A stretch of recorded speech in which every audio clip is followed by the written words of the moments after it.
Hello, thank you so much. I'll be here, I'm Forrest. I'll be here running Delusion any percent today. And on my couch, I have Moogle here. Me and my friends do this thing we call Couch Quest when we don't really have people on hand to be on the couch. We learn each other's speedruns. So I really appreciate him learning the run to be up here with me. And I also have the agender flag here with me. Now more than ever, I think it is important to be your genuine self. So I'm gonna get right into it. And I will be starting on normal mode. Time starts now. I will be picking my character classes there to maximize my speed, and I will also be bumping my lockpicking a bit. So here I am a prisoner of the Apostolic Union in the Ionic Isles. They want me to basically send me to my death to fight a mercenary that they are after named Vela Lacoste. Vela Lacoste is seeking to reawaken kind of like an archangel that lives beneath the Ionic Isles, and they want to stop her before she can do that. The Apostolic Union aren't necessarily very good people, though, considering they're using me as a prisoner to just send me to die. The game world is so here. Actually, hold on, I gotta skip coming up. There's a tutorial for like lockpicking and lore puzzles over there, but I can skip it by getting a jump off of these rocks. Yeah, this tree just doesn't exist. Yeah, that tree don't exist. And that skips the lockpicking and lore puzzles. Lore puzzles are little puzzles where you can like bend a candlestick or something and it'll open a secret passage, or there's like a statue that looks wrong and you just gotta spot them in the environment. So here I am proceeding through the fortress, and I have to make sure that I grab about 80 gold worth of items and pickups. Yeah, there's enemies here, but you can just kind of sidestep them. Yeah, they're not threatening. For the most part in this game, you can kind of just completely ignore combat in a playthrough until the very end where they make you fight someone. Yeah, there's 2 boss fights at the end, and you don't really have to fight anybody until then, so... Yeah, in my playthrough, I pretty much didn't put any points into strength, which governs your like melee damage or magic. I just did all agility, which made you move faster. And that's kind of just what you do in the speedrun too. You just ignore all combat and go with agility. So here I'm skipping the fort where Vela is. I skip the entire inside of the fort by jumping off the wall back there. And I skip the encounter where I have to talk to her, and I just kind of fall down the side here. And out the back. You like talk to her, and then she like flies away, and she's like, "Oh, see ya, sucker." Yeah. And you can, back there, you can cancel fall damage in this game by pausing the game and unpausing real quick. And I did a little safety save there. I wouldn't do that normally, but something can go wrong here. The thing is that if everything goes right, my estimate might seem a little generous. But if anything goes wrong, I can lose like a minute, so I have to be careful a bit. But up here comes one of the major tricks of the run, which we'll be doing twice in the run. So if you're familiar with Super Mario 64, and has the trick where when you're on a slope, it pushes you off the slope, and it keeps trying to push you off the slope faster as you are on the slope. If you get stuck on the slope, your speed will continue building up until you are no longer on the slope. So here we can get stuck on slopes in order to increase our speed, and I'm going to skip the major pull quest by getting stuck on this slope here and launching myself back here to get past the drawbridge. Mind the goblin. And now we are out of Quill and into the kind of main hub area of the game, Hollowshire. It's pretty much in the direct center of the game world, and it's where we'll keep coming back to. So in order to go track down Vela, I have to go find her old crew that kind of abandoned her because they didn't like how she became so obsessed with getting to the Underlands. And they saw that there was like a darkness in her that they didn't agree with. It wasn't why they started doing what they did. They started it like as a grassroots movement meant to support people. So the first one you kind of have automatically Jack Basalt, but I have to go find the Endless Duchess, Caxton Frost, and Orlaith, the other 3 members of her crew. But first I have to do some shopping. Shopping has a very fun little glitch where when I buy an item, I close out the game. And when I do that, I keep the item I bought, but then get all my money back. So I'm going to keep closing out the game every time I buy items in this area, and it's just going to keep giving me my money back every time I buy something. There I bought Agility, which is the main spell I'll be using for the entire run. it makes you move faster, and it makes it so that you cannot die to lethal fall damage. You still take fall damage, but you will be at 1 HP at the minimum. Now I have to buy enough mana potions to kind of supplement how much I'll be using agility throughout the run. And I will be looking to buy about 32 mana potions. I would say now would probably be about a good time for a donation or two while I go through this. Absolutely. I've got $40 from Drizzle, Kriv, and Bristol. Hi, Forrest. It's an honor to get to hype you up while you're on stage, not once, but twice now. We're so proud of you, and we're so excited to see you work your magic again. Good luck. We love you. Awebo. Awebo.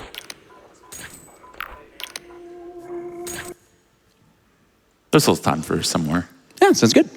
I've got $50 from Zach Zeller. Good luck, Swim and Jaxler. Good vibes from Boston. I've got one more. Yeah, you're good.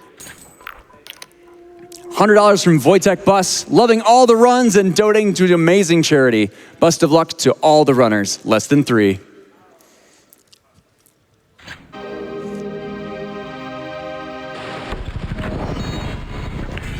I believe this is like the last dupe for now. Yeah, this is the last mana potion thing I'll be doing for now.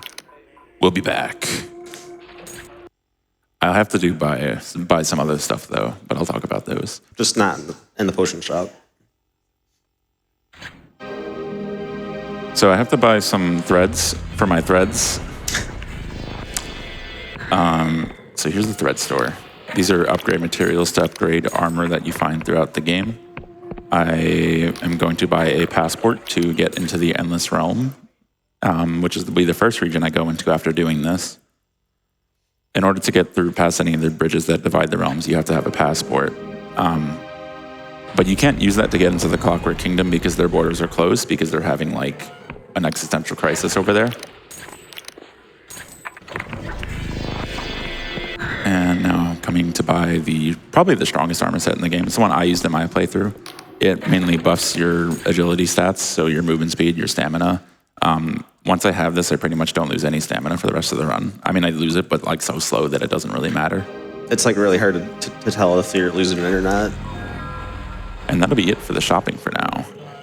Now the upgrading.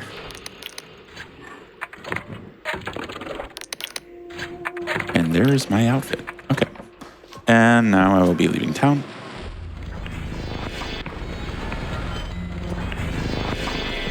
So there are two main actions in this game, hydration and reading. Hydration is very important. I would say it's like 90% of the run, or at least 85.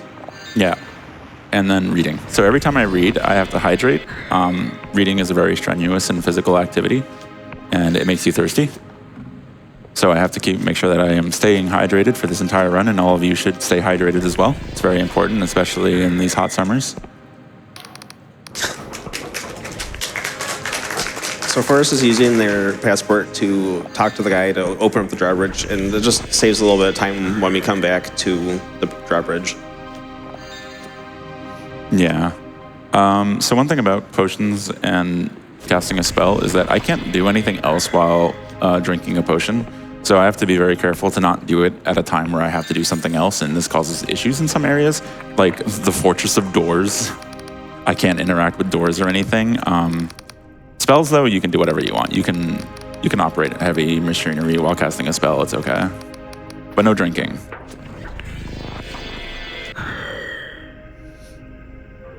So here we are coming up in the Endless Realm now.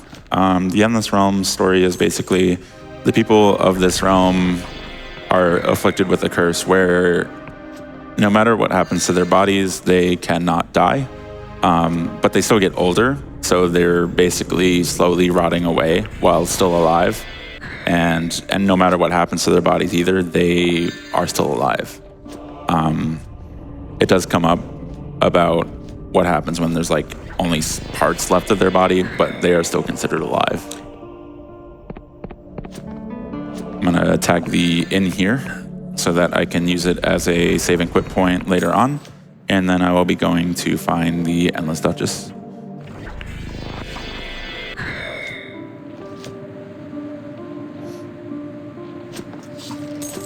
so Forrest is still collecting like golden stuff because it still helps him out with like duping, just so that you don't have to dupe nearly as much. Yeah, and I do also need about 200 gold for the airship too. That appears later in the run. It's like the last thing you do. Or I have to be careful because I didn't mean to take fall damage back there. And if I'm just like purely going fast and doing attempts, I will take fall damage very freely. But anything touching me now will kill me. And these guys in this area have bow and arrows. So I have to kind of make sure I'm maintaining cover around them. Like right here, there's 2 guys with bows. They didn't see me though, so I think I'm fine. He tried. He came for me. And here we have Duchess. Just kind of got to mash through this. Ugh. Yeah, so Duchess wants you to find her daughter, and we're going to go do that. Yeah, she won't join me until I find her daughter for her, who has been taken by like... So another part of the Endless Curse is that they gain a taste for human flesh, and they become obsessed with it. Although consuming human flesh was banned in the Endless Realm because it started wars and it led to more suffering than it was solving problems. But there's like a group of reactionaries that still support eating flesh. Like that guy right there, he just ate my finger, so he would give me a key. The reactionaries kidnapped Duchess's daughter, and I have to go save her. But first, I'm going to make a little stop over here to one of Vela's old bases, where I have to pick up some bombs that will be used later in the run. Since I don't have any other weapon right now, bombs are kind of my only way of dealing with the couple enemies that I do have to actually face. I can do a little thing when I open chests by pausing and unpausing. I regain control of my movement, but I'm forced to stare at the chest while I'm doing that. So it just lets me kind of reposition closer to where I want to be while the chest is opening.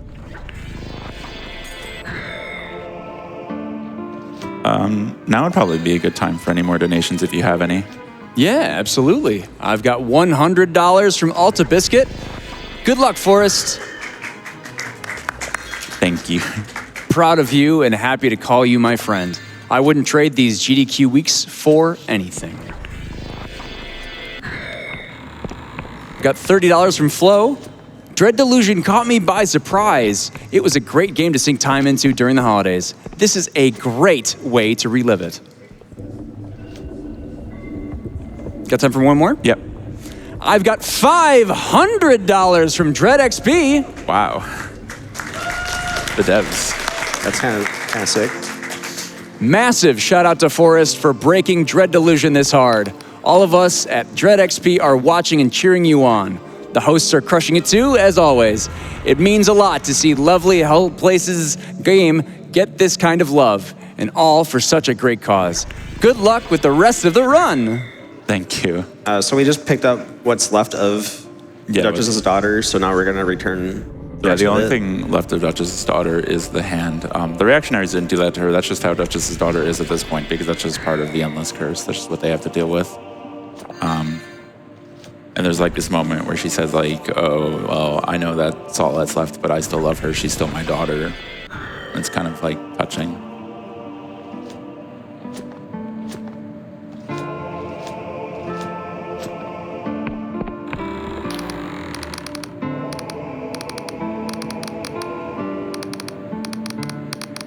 And with this, Duchess has joined the crew.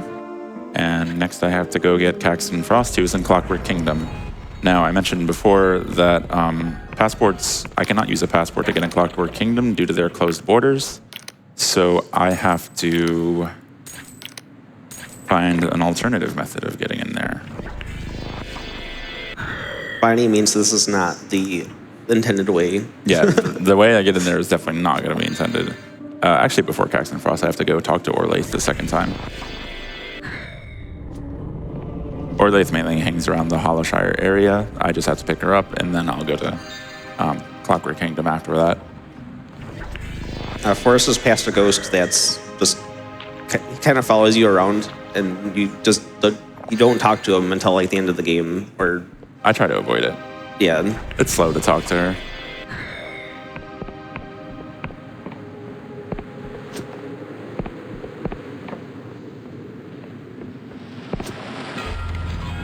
One quick stop at the shop up here in order to get a key that I need to go see Orlaith. What did you buy? You have another key. Okay, here's the coin. And then another dupe of the potions I have. And then I will be good at this shopping trip. Forrest pretty much just asked the guy that sold the key to him what's the word I'm looking for? Like, who bought the key, and then we were trying to figure out if they had another key, and they conveniently did for 20 gold. For the low price of 20 gold. Okay, gotta re-equip my potions because I sold them all. And now I'm off to go find Orlaith, who's over in the ruins, way over there. Gotta be careful there, I almost died to fall damage. You don't take, like, lethal death with agility on, but... I don't think the casting was gonna finish before. Yeah, no. Yeah. It seems like if you're about to take lethal, like, fall damage and have agility, like, queuing up, like, it can't be...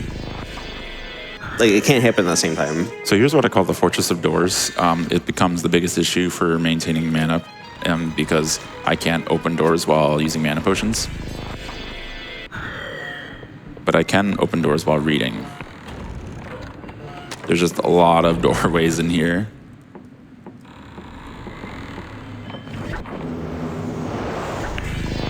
Forrest just picked up a Delusion skill point. Yeah, the Delusions are used to upgrade your stats, and I'm just going to put a point into Guile there, which affects my speed and stuff. My speed and lockpicking ability. I can't really tell, like, if it's speed... Like, with agility on, you can't really tell how much faster you're going, so... But lockpicking's pretty useful. We're coming up to the one and only door that you have to lockpick. Yeah, this isn't going to be the only door I have to lockpick. I have lost a run to this door before by using up all my lockpicks. It's only a 1 in 6 Oh, chance. thank God. The critical success.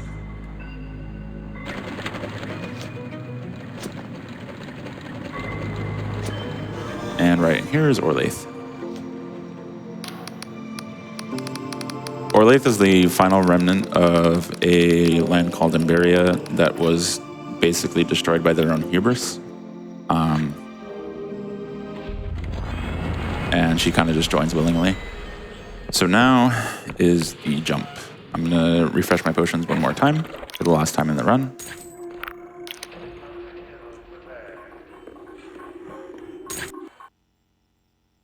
And before, I'll explain it again. So in this game, when you are on a slope, you get pushed off the slope, and it pushes you off the slope faster and faster until you are not on the slope anymore. But if you manage to get stuck on the slope, then you can keep building up speed until you let yourself out. This slope is a bit tricky to get up to, though. This is probably the hardest trick in the game. This one. Okay. So we have to come up. Okay. Oh, hold on. I need to count for that. Yeah, so Forrest is going to wedge themselves between the roofs, and then it's going to be about 11 seconds, and then they're going to get launched across the map. No.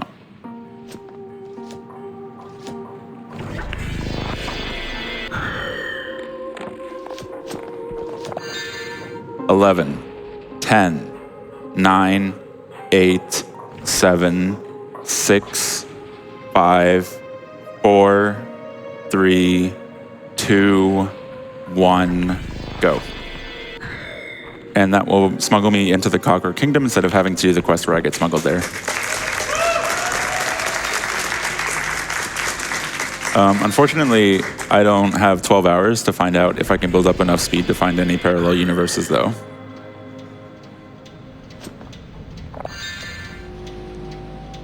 So I'm just kind of walking across the Clockwork Kingdom. The deal with the Clockwork Kingdom is that their country is run by an AI overlord. I stare at the camera. And it is gradually degrading and over time. And the big problem is that it kind of has the ability to rewrite the reality of this region. So right now it's keeping it in an endless winter. And it's also writing people out of existence And the main area this is happening is over here in the Corrupted Lands, so I'm skipping the need to find the code to open the door by just walking under the bridge here. And I'm going to the city that was basically destroyed by this degradation.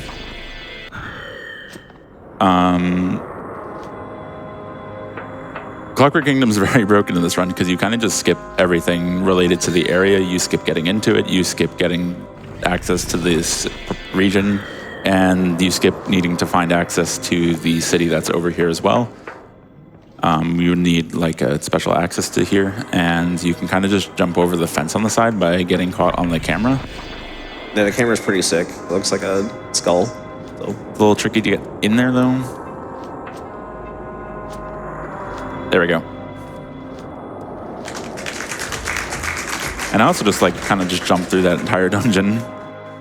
Even though the pause menu was over it, the item that Forrest picked up was just like a music box that we're going to use to get Caxton Frost.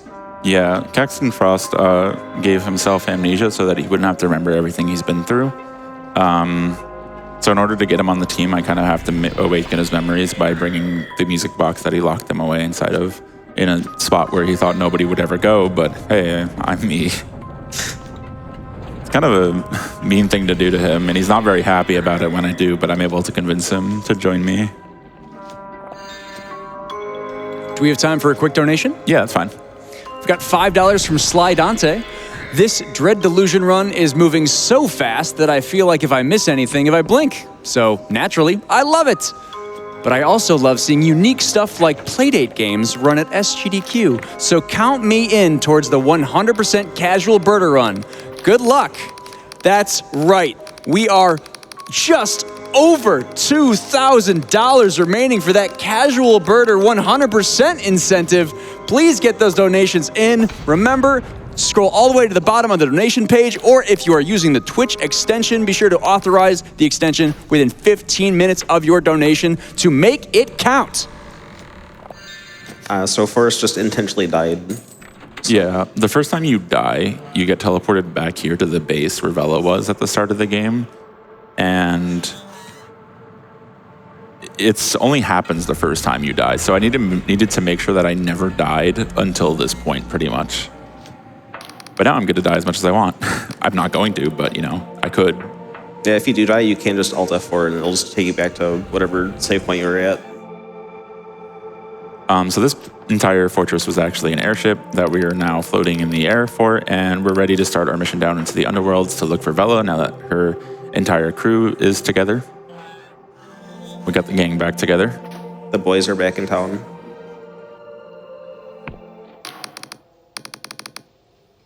So this entire area, didn't mean to talk to him again.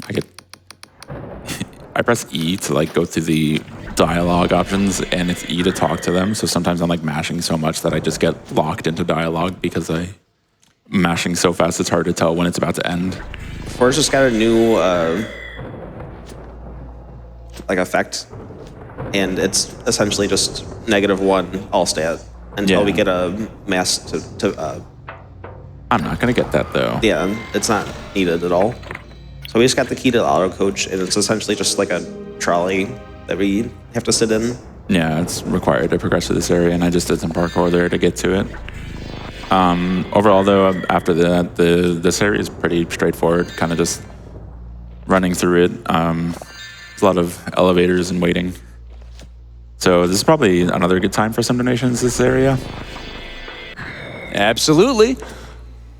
I've got $50 from MHF Silver. After submitting to GDQs for years, I've finally come to one myself and can't imagine a better time to be here than to support my friend Forrest. You got this. Much love from us all. Much love from all of us just behind you. Thank you. I've got $25 from Pope Karras. Wild game, wild plot, wild run. First time seeing it, but I'm intrigued and had to donate. Go Forrest! Here, I'm kind of just taking a little train ride. Sitting in my seat, you know, don't wanna get in trouble. I don't see no seatbelt though. Oh. Hey, why are you standing? dangerous. This entire trolley is dangerous. There's like broken glass everywhere. I mean, this whole area is dangerous, so Yeah, there is like a poisonous cloud everywhere, but you know, it's fine. that doesn't mean you can't wear your seatbelts. All right, so coming up is another skip we do. Just gotta grab more bombs real quick. Need to make sure I have plenty of bombs to beat the game. Yeah, we don't have a sword anymore. We only need it for like the first area, and it's just to open up those 2 doors we opened up. But now we're gonna use those bombs that Forrest picked up. So here to skip more of Underlands, I am lining myself up on specific pixels in order to... There we go. It's I have to make this other jump. It is possible to miss that. There we go. And now I just jump down here. And I skipped a... I'm gonna be honest, I don't remember everything I skipped because it's been so long since I played this game, but let's just say it's like 10 hours of content at least. I believe it. Most important skip in the run. Oh, I thought I hit the button. Yeah, so we're I'm not- like trying not to get shot by a sniper that's like right behind me. No, okay, now he's looking at me. He wasn't looking at me until I looked at him. Yeah, you can't action and potion drink at the same time. It's just not allowed.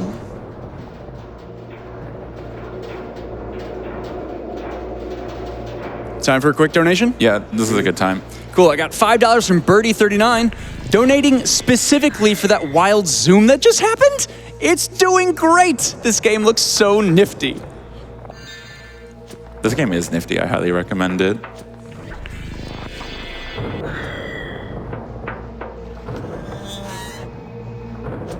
It's probably time for even more donations. I have another trolley coming up. Awesome, love to. I've got $25 from Forrest. Hey, Forrest, I'm also named Forrest. Here's $25. Thank you so much for that donation to MSF. And we are nearing 75% towards that incentive to upgrade Casual Birder to 100%. Those donations keep on coming in. I've got $50 from Compacted D. Casual Birder is my favorite game on Playdate and half responsible for me getting into casual birding. Let's get those bird pics. And I've got $100 from Ark Holt. A reminder to all that Panic is a company of just 30 people, but they managed to create this amazing little game console called Playdate. I've been a fan of theirs for years and am so glad to see the Playdate featured at SGDQ. Also, Zero Counts is pretty cool too. Okay, now we're coming to the end of the Underlands where we'll find Vela over here with the Archangel.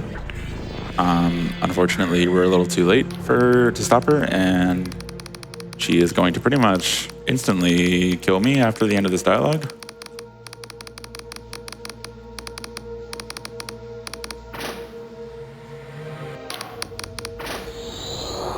And then I get pulled out by the, this is the God of Death again. So a major plot point of Delusion is that basically the people of this land waged a war on gods because over time the gods started to reflect the population and they became like more twisted and warped. And pretty much all deals with gods became highly damaging and unfavorable to the population. So they waged a war with the gods and mostly won, but there are still a lot of holdouts like that. So now Vela has taken the kind of room, like area that she was, that is another airship, and is now hovering above the Oniric Isles with it and threatening to awaken the Archangel. Unfortunately, there is a generator shield around it, and I can't get in with that shield, so I have to go find something that can break through the shield, so I need to go find my airship, or I need to go buy an airship, which I'm going to use to sail to an outlier island that has a little sphere that can be used to get in. But here I'm gonna fly backwards because it's pretty much the same speed as flying forwards, but turning around is so slow that we just kind of pull it in reverse and go all the way. They put another shield around this island to kind of force you to get through the island on foot. So you couldn't just fly to the end with the airship. However, you can just sort of airdrop from above the sphere into the island. And there are some walls that don't exist that we're going to use to kind of just skip to the last room of this island. Yeah, you're never intended to like be up there, so there's just no wall there.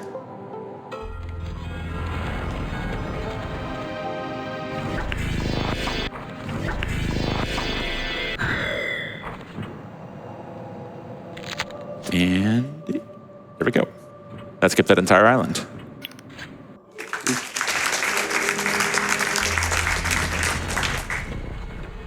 All right, so now I have to go talk to them again and get the final mission to go for Vela. Hop in my little ship again with my friends. And we begin our final assault on Vela. Yeah. So there's a door we have to open, and then a generator we have to turn off, and then we can start going towards like the final bosses.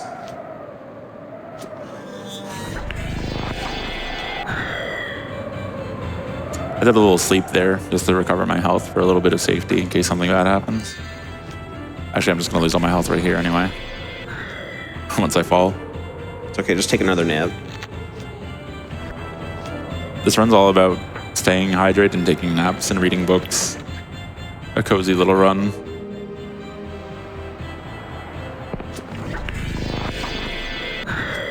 I am going to take a little nap just because, even just to refresh my mana here.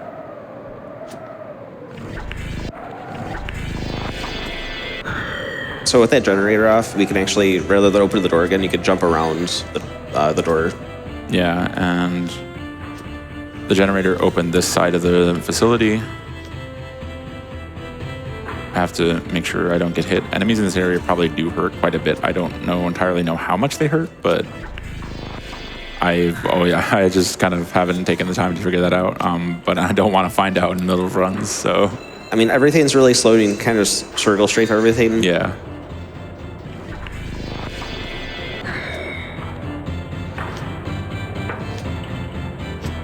Those just two doors in particular don't exist. Okay, so now we're gonna skip the second to last boss, pretty much, by just throwing bombs at him from afar. I have to make sure that I space out each bomb, because otherwise it just like won't register the hit. They also regen health. Yeah, I tried like just chucking all the bombs once, and I guess some of the hits just don't register because they're happening too quickly. And I need a number of bombs to fight Vela up here.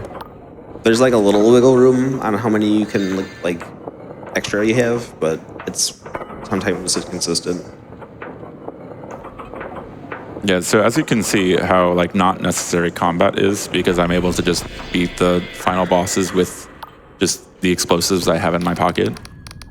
And you could probably have a lot more explosives than I do in even like a casual playthrough. I do have to be careful not to hit myself though. That would be very bad. I also missed a bomb. Taking this like very carefully. Sometimes the bombs can double hit, and she'll take more damage.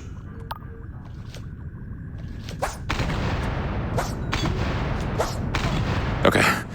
Oof. Oh, yeah. I was actually very nervous about that all week. Time is coming up very soon. I didn't skip the dialogue here. The ghost we're trying to avoid, we did not avoid. Yeah, time will be coming up at the end of the dialogue with the Archangel. So here you have the option to either banish to the abyss or become a new god that rules over the world and makes everything better. I'm just going to choose to be a god that makes everything better because I like things being better.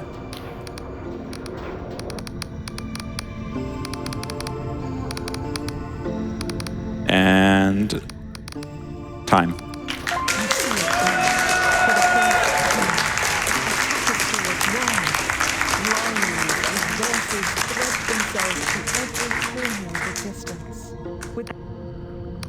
So you kind of just become a god and make everyone immortal and kind of fix everyone's problems. I didn't do any of the optional storylines for Endless Realm or Clockwork Kingdom, so they kind of get their worst endings. Endless Realm is kind of destroyed by their ruler, because they think that's going to save them from their suffering. And then the Clockwork King is kind of allowed to continue to degrade over time. But hey, everyone else is having a great time. So that's Delusion 90%. I would like to just do some shout outs to pretty much all my friends. I started speedrunning in 2013. I have been going to GDQ since AGDQ 2014, which was the first one they rose over $1 million in. I've been to every in-person main GDQ since, and I first got into speedrunning mostly because of just how wonderful the community seemed, and they have been wonderful this entire time, and they've been a very important part of my life, and I'm happy to have all of them in my life. Thank you all.